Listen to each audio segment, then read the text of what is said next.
Hindi po naghain ng counter-affidavit sa Ombudsman si Senador Robin Padilla kaugnay po ng reklamong obstruction of justice na ngayon nasa preliminary investigation na. Ang kasong plunder naman na posible raw kaharapin ni dating House Speaker Martin Romualdez dahil po sa issue ng flood control projects, malapit na raw maisampa. Saksi, si Joseph Moro. Malapit na raw matapos ng Office of the Ombudsman ang fact-finding investigation kay dating House Speaker Martin Romualdez. Kasunod niya na itatawid na ito sa preliminary investigation. Plunder ang posible makaharap na kaso ni Romualdez pero tumanggi muna si Ombudsman Jesus Crispin Remulla na sabihin kung ano ang mga ebidensya na basehan nito. We're very close to filing the plunder charges, but we still have to cross the T's and dot some I's and probably put periods in sentences. Nauna nang iginiit ang kampo ni Romualdez na wala siyang kinalaman sa pagmamanipula umano ng budget at wala rin daw nag-ugnay sa dating speaker sa pagpaplano, procurement, implementasyon o paglabas ng pondo para sa anumang ghost project.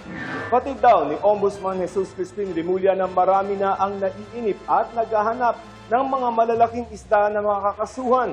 Pero sabi ni Ombudsman Remulla, Sistema ng batas natin yan eh. And kahit na sabihin mo sa akin, bilisan mo yan, pag hindi kompleto yan, hindi ko file yan. Hindi pwedeng pa-file mo, weaponize mo. Dapat dyan, pag final mo, kaya mo nang panindigan. umuusad naman daw ang mga kaso pero hindi raw mabilis ang pag-iimbestiga at pag-ahain ng mga kaso kaugnay nito. At gusto raw matiyak ni Remulla na tatayo sa korte ang mga ihahaing kaso. Mahirap kalaban ang maraming magagaling na abogado at maraming pera. Sabihin ko sa inyo yan. Ako, aminado ako dyan. Walang madali dito sa ginagawa namin.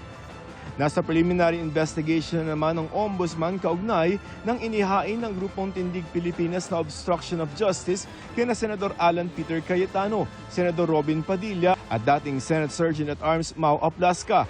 Kaugnay ito sa umano'y pagharang nila sa pagpapatupad ng arrest warrant ng International Criminal Court kay Senador Ronald Bato de la Rosa. Naghain na ng kanilang counter-affidavit sina Cayetano at Aplasca pero si Padilla hindi pa raw nagsumite ng kanyang tugon. Tapos na ang 15 araw na palugit para rito. Surprisingly, one person has chosen to ignore the Ombudsman's order. That's Senator Robin Padilla. Maybe he will just adopt the arguments of the persons who are charged with him. That's the best he can do. Ayon kay Ombudsman Jesus Crispin Remulla, kung hindi magsusumite ng kanyang panig, si Senador Robin Padilla ay re-resolbahin nila ang reklamo ng hindi nakakasama ang depensa ng senador. He chooses to ignore the Ombudsman, then so be it. Wala siyang defense. He can choose to waive everything.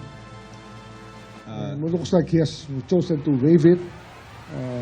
I don't know if he's being given any legal advice. Hinihingan pa namin ng panig si Padilla. Iginit naman ni Remulla na hindi nila ginigipit sina Cayetano at Padilla. That's the way it is. Lahat naman tinatamaan dito. Wala namang sinisino to. Walang ibinigay na petsa si Remulla kung kailan matatapos ang investigasyon at mag-aahain sa korte kung may kaso nga. Ako si Joseph Morong, ang inyong saksi.